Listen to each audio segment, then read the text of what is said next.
and today we're starting on Chapter 17. As I've been getting used to using Elvira over the last month, life at school's been almost pleasant. Almost. I can ask Connor about a TV show that came on last night, or tell Jessica that I like her new shoes. It's been snowing, just flurries almost every day. Late one January afternoon, I typed, "I hope we have a snow day. No school." Everybody agreed. For once, I got to speak to the class. I can answer questions in class lots better with Elvira to help me. For the first time, instead of pretend grades that teachers would give me because they weren't quite sure if I knew the answer or not, I got real grades recorded in the teachers' gradebooks that are based on actual answers that I gave, printed out, and everything. But at recess, I still sit alone. It's been too cold to go outside, so we sit in the far corner of the overheated cafeteria until it's time to go back to class. None of the girls gossip with me about some silly thing a boy said. Nobody promises to call me after school. Nobody asks me to come to a birthday party or a sleepover. Not even Rose.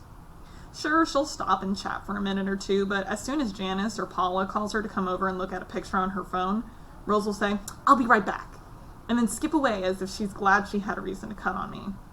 I just smile, hope I wasn't drooling, and pretend I didn't notice. After a few minutes of faking it, I push the button for the sentence, "Go back to H5, and Catherine and I roll back down the hall. One afternoon near the end of January, Mrs. Dimming announced, in a voice that sounded like he'd been chewing on dry toast, "Instead of regular class today, I think we should have a practice round for the Whiz Kid quiz team." Everyone cheered because otherwise we would have had a lesson on the Sahara Desert. Talk about toasty and dry. Every year our school sends a team to the Whiz Kids competition. The local rounds, with teams from elementary schools all over the city and county, are held downtown in a hotel. Last year, our school got to second place in the whole district. The principal was so proud she bought a pizza for the entire school, even though the team was only for grades 4, 5, and 6. The first place teams from across the state got to go to Washington, D.C. for the Nationals. It's televised, and it's a really big deal. Rose scooted her desk closer to mine. "I was on the Whiz Kids team last year," she told me. "I know," I typed. "You're smart." She beamed, then leaned closer. "Connor will probably get picked again, too. He's a little hard to handle, but he's great with trivia." I glanced over. Connor was boasting to his friends about last year's competition. Oh, you ought to see the room in the hotel where they hold the contest. Gold chandeliers, rich-looking stuff everywhere, and the kids from all over are looking smart. But we smoked them all. "All but one team, dude," Rodney shouted out not good-heartedly. "They tore you up!" And the class hooted and laughed. "Yeah, but this year we're gonna win, right, Mr. D?" "Well, we're certainly gonna try, Connor," Mr. Dimming replied. "The rules have changed slightly, so our team this year will be made up of just grades 5 and 6. That gives us strength because some of you competed last year. So now let's see how good we are. Let's do a set of sample questions just for fun, shall we?" "You got prizes?" Rodney asked. "Not every competition has a prize, Rodney," Mr. D replied. "Yeah, but it's more fun with good stuff at the end," Connor added. "Please?" Okay. One slightly squished Butterfinger candy bar from my lunch bag," the teacher said, holding it up. Everyone laughed once more. "Chocolate gives you zits," Rose teased Connor. "I don't want candy. I want to win." She moved her desk back to her own row. Catherine sat on the other side of me. "Do you want to play the practice round with them?" she asked. Yes, I typed. "Answers, A, B, C, D, easy." She grinned. "Okay, easy. Let's see what happens." Mr. Dimming cleared his throat and smiled. "Whiz Kids time is my favorite event of the year," he admitted. "Let's see if we can go all the way this year." And the class cheered. "I will read the questions first, then the choices for the answers. You will write down the correct letter. Does everyone understand?" Connor raised his hand, then called out even before Mr. Dimming noticed him. "Don't give us easy ones, Mr. D. I've got brains of steel." "And a mouth to match," I heard Rose say. "Number 1, the teacher began. Which planet is closest to the sun? A, Venus, B, Earth, C, Mercury, D, Mars, E, Jupiter." "Baby question," Connor protested. "Connor, silence," Mr. D said sternly, and Connor finally shut up.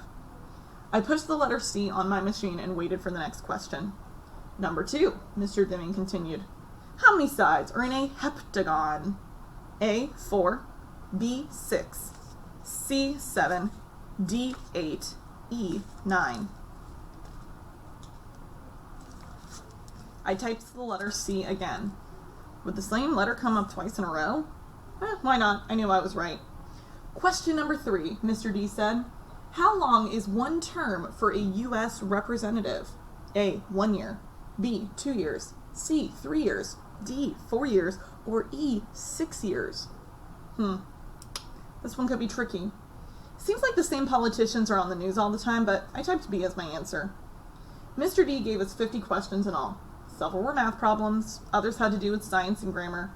The last one was about geography. In what state do you find the Grand Canyon, he asked. A, California.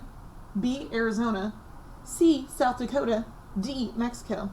E, Utah. I've never been there, but I've seen specials on the Travel Channel, and I'm positive it's Arizona, so I typed the letter B, pushed the print button, and Catherine took my paper to the teacher's desk. Melody participated? Mr. Dimming asked as he took the printout. He glanced from me to the paper in his hand. How nice. I didn't like the sound of his voice. He scored the papers while we watched a movie about pyramids in Egypt. I couldn't help stealing glances at him. Finally, Mr. Dimming looked over his wire-rimmed glasses. Well, I've tallied the results. These are not the official tryouts, but the students with very high scores today are Paula, Claire, Rose, and Connor. Connor jumped from his desk and cheered. I knew it. I'm the man. I'm hot. Let me hold that paper. Let me hold that piece of candy. He started up the aisle towards the desk where the Butterfinger lay. Sit down, Connor, the teacher said with exasperation. You did well, but you don't get the candy. Who beat me? Connor seemed amazed. Rose? That's fine. I'll triumph in the real tryouts. I looked over at Rose. She smiled at me, a look of anticipation on her face. Mr. Dimming was silent for a moment. He scratched his head, finally cleared his throat, and he said, the winner of today's competition, and the winner of the Butterfinger candy bar, with a perfect score, not a high score, a perfect score, is... He paused again, gave his head a shake, and started again. The only person in the class who got every single question right is Melody Brooks.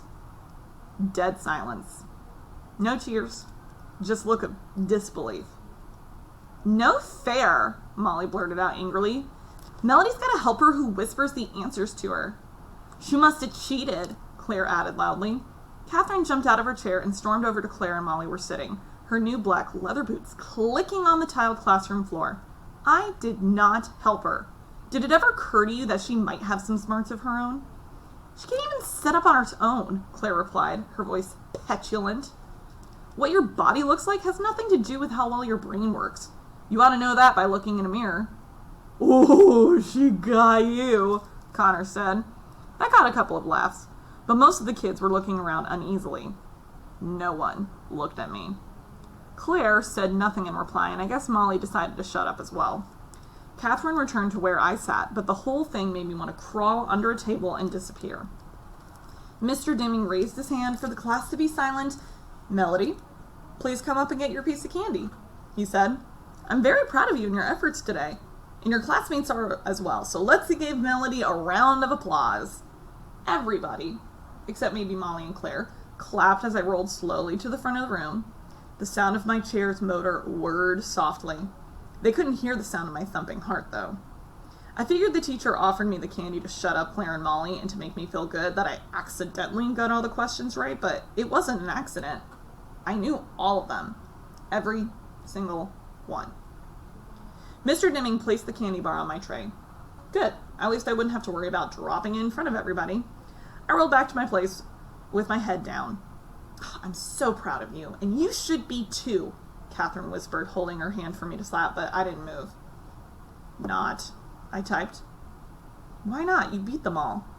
It took me a very long time, but I typed, I think my brain is messed up, like the rest of me. I felt like crying.